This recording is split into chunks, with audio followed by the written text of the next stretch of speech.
So in this segment, we're going to be talking about Lord Frost resigning as Brexit Minister. So Lord Frost gave a load of reasons why he resigned, and I don't believe any of them, to be honest, because they don't make any sense. So we'll break those down in a few minutes. But Frost has resigned from the government over concerns about the direction of travel. So it's a very broad statement right there, because that could mean a lot of different things. But in a letter to Boris Johnson, the peer who led Brexit negotiations said he hoped the PM would not be tempted by coercive measures to tackle the pandemic. So that's the thing he's claimed it about, old school conservative values, no lockdowns, anti-tax rises, all that kind of stuff. Earlier this week, Johnson faced the largest rebellion of his premiership from Tory MPs over measures to limit the spread of the new Omicron variant, or Omicron.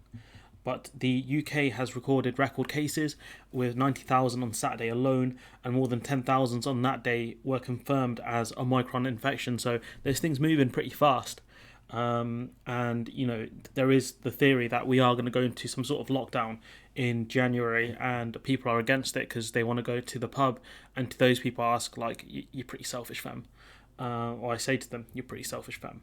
So Javid, talked about how he was, Frost, an outstanding public servant. I mean, that's subjective, I suppose. Telling the BBC's Mar programme that he disagreed with the remarks, but he resigned out of principle, which not really true, is it, seeing as we've had 3 lockdowns. The tax rise was announced ages ago. I think they did the national insurance rise for next year, so surely he would have resigned back in last March. He would have resigned back in last Christmas. He would have resigned at the start of this year when we went into, multiple lockdowns. Rayner said that the resignation suggested the government was in total chaos when the country faced an uncertain few weeks. I think he knows he's a sinking ship right now. I think he knows. And this is it. All he'll have now is a seat in the House of Lords, which, a lot of people would want. It's easy money. But I think Frost wanted a bit more prestige, a bit more, I'm the guy, I'm calling the shots. Frost's resignation comes after a major by-election defeat, which most people I don't think saw coming. They saw, maybe a small upset, maybe a couple hundred votes, but I think the MP who actually won that seat, she won by 5,000 votes. The Mail on Sunday, which first reported the news, which I wasn't sure if it was even true, said he handed in his resignation a week ago, partly in disagreement with COVID curbs, but nothing was announced back then, and I think Phil's already covered it. Most of the disagreements that he had, like vaccine passports and all this stuff, aren't even being implemented in England. I managed to watch Spider-Man No Way Home on Friday. Didn't need a vaccine passport. I went somewhere else on Wednesday. I know my life is very boring. Didn't need a vaccine passport. So, it's just, he's lying when he says a lot of the reasons he gives. At least in my opinion. Don't want to get sued. But in his letter said, Frost said the arrangement to exit in January has now been paid public. He would leave with immediate effect. So he's saying, I'm out, dog. I can't do this. He wrote that Johnson had been an outstanding leader during the turbulence of Brexit, blah, blah, blah. They had a common understanding on their aims in that area. So he's saying this isn't over Brexit, but why are you stressing it so much if it isn't? It doesn't make sense. Saying Brexit is now secure, which isn't true because we're still in negotiations over the Northern Ireland Protocol, and we still have further negotiations with the EU in, I believe it's 2026. He says, I hope we'll move as fast as possible where we need to get a lightly regulated, low-tax entrepreneurial economy at the cutting edge of modern science and economic change, which we're going to achieve none of that. I mean, lightly regulated, we might get that, but we're going to talk about the impact it's going to have on certain industries like chemicals. So we'll talk about that when we get there. But it's a joke. Low tax, the Conservatives have increased taxes on poorer people, so that doesn't make sense. And he was there, he was part of the government, and he can argue that collective responsibility still exists, so he doesn't want to be tarred with that brush. I've seen people say, well, you're the Brexit minister, why are you resigning over these issues? But, in the cabinet, you have collective responsibility that you are responsible for what other ministers do. So that could be his excuse. Entrepreneurial economy, I mean, if you wanted an entrepreneurial economy, you wouldn't have cut education as much as you've had, and you would do something like a UBI so people can pursue their other goals rather than being stuck in 9-to-5s and not being able to do anything else.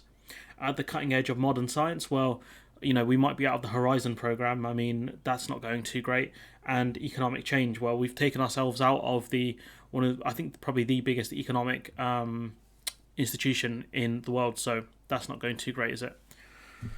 He talked about the lockdown. Sadly, it did not prove irreversible, and I wished and believe you did too. So he's saying it wasn't irreversible, and I think you also said that you also wanted it to be irreversible, but such is the pandemic, it spreads very quickly, and these clowns really destroyed the NHS. So what do you expect is going to happen? There's a bit more. I mean, some of the things that pass for analysis on the BBC do astound me, to be honest. If I wrote stuff like this, I'd get a C grade at A level probably. So this person here, I forgot her name, Jennifer Scott, talks about the fallout of the Owen Paterson scandal to the Christmas parties, Tory rebellions and by-election losses. There is no doubt his authority in number 10 has wavered. So that's about Boris Johnson, and it has, to be fair. He's looking very, very weak. He's not dealt with any of the problems we've had well, but the thing is, he's never dealt with these problems well. So people who expect him to be a great leader are, stupid. To be honest, as Mayor of London, he did a pretty poor job. This is pretty funny. We'll talk about this a bit more in a moment.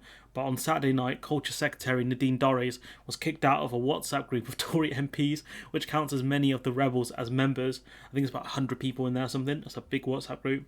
But you got Brexit hardman Steve Baker after calling for a bit of loyalty. So she was kicked out of the group. So Baker's an admin in the group.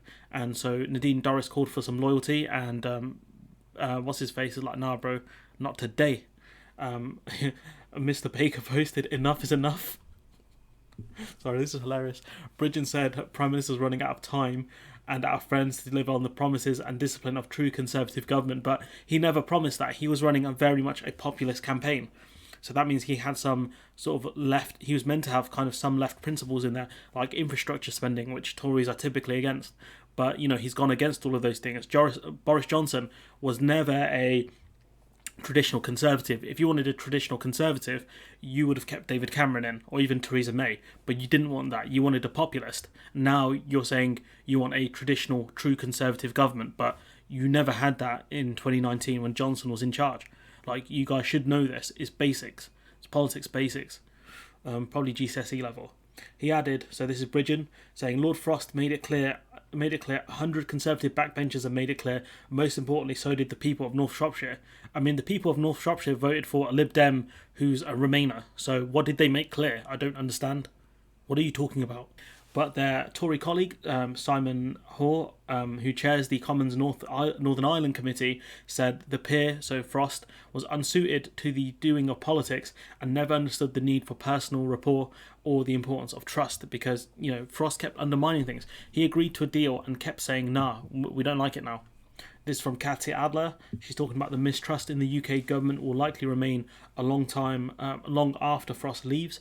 Why? Because key EU leaders like Angela Merkel and her successor Olaf Scholz, France's Emmanuel Macron, which he might not even be in charge next year, and the Netherlands' Mark Rutte, said they believe successive UK Prime Ministers, namely Cameron, May and Johnson, were dishonest with them. Now, what do those three leaders all have in common? They're all Tories. Cameron, May and Johnson, all three of them are Tory party leaders. I don't really understand how David Cameron misled them. I think it might be because of the initial things he tried to get at the start of prior to the referendum, but I don't think Cameron really misled them. But I think they further go on to say like it's because he kept trying to play to the domestic audience and the Tory party rather than doing things properly diplomatically. That seemed to be the argument of these other world leaders. So Katia Adler, one of probably the better journalists at the BBC, to be honest. So we go on. These are the text messages. These are great. I love these. If I could do voices, I would do voices. But Teresa Villiers saying very worrying that Frost has gone. I mean, they're learning this through the press. That's crazy. Like, I think Teresa Villiers is a minister. I'm not sure, but the fact that Tory MPs are learning about resignations through the press is terrifying, because surely they should know before anyone else. Really, Bridgerton, worrying. It's a disaster. Frost was concerned about policy direction of the government. So are most Conservative backbenchers. Well, why don't you do something then?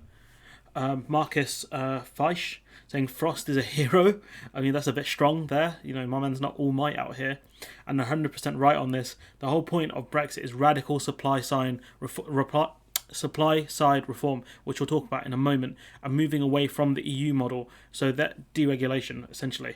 Yet ministers are happy to give hard-won power in their hands to achieve this to officials who will it doesn't say where has it gone?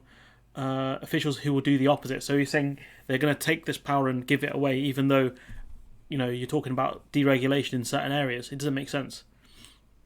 You got Geoffrey Clifton Brown saying this is a further hammer blow to the Prime Minister. He desperately needs a really strong advisor at number 10 who he can trust, probably from the Brexit team. Now, I seem to remember a certain man called Mr. Dominic Cummings, who was from the Brexit team, who was the Prime Minister's advisor. That didn't end well, did it? So Geoffrey Clifton Brown there, swinging a miss, buddy.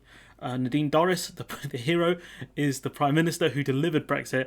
I'm not aware someone said today that regicide is in the DNA of the Conservative Party, but a bit of loyalty to the person who won an 83 majority and delivered Brexit wouldn't go amiss. Which, to be fair, you'd expect some loyalty from the Tories, really, but they're not loyal to country or party or leader, not really.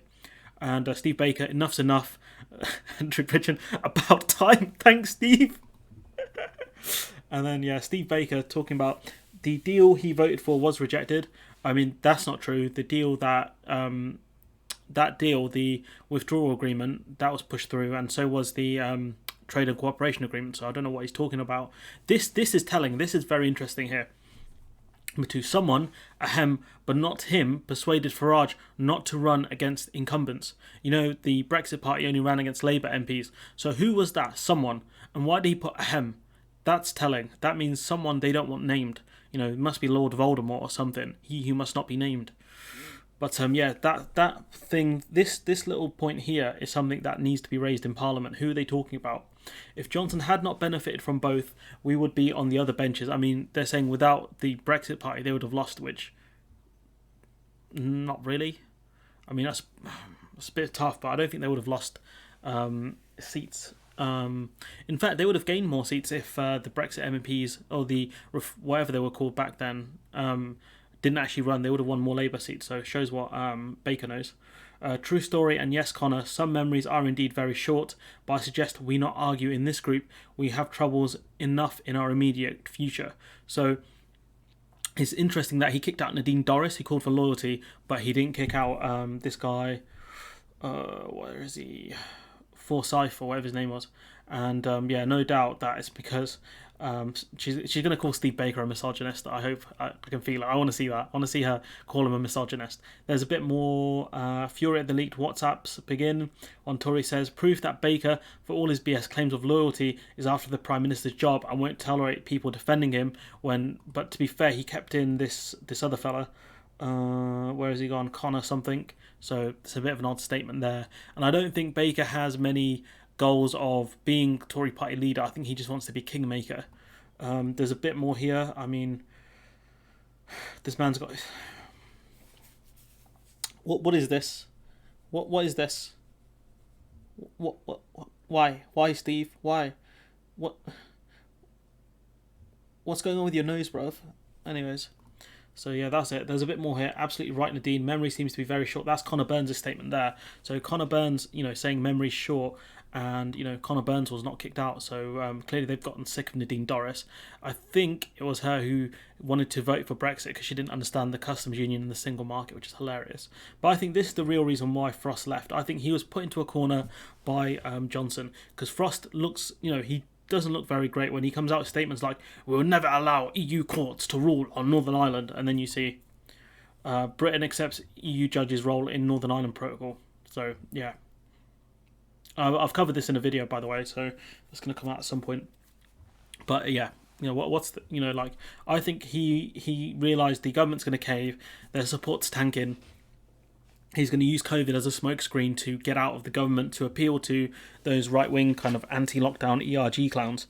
But that's about it. I don't know what else to say about this, but he's gone. Frost has resigned.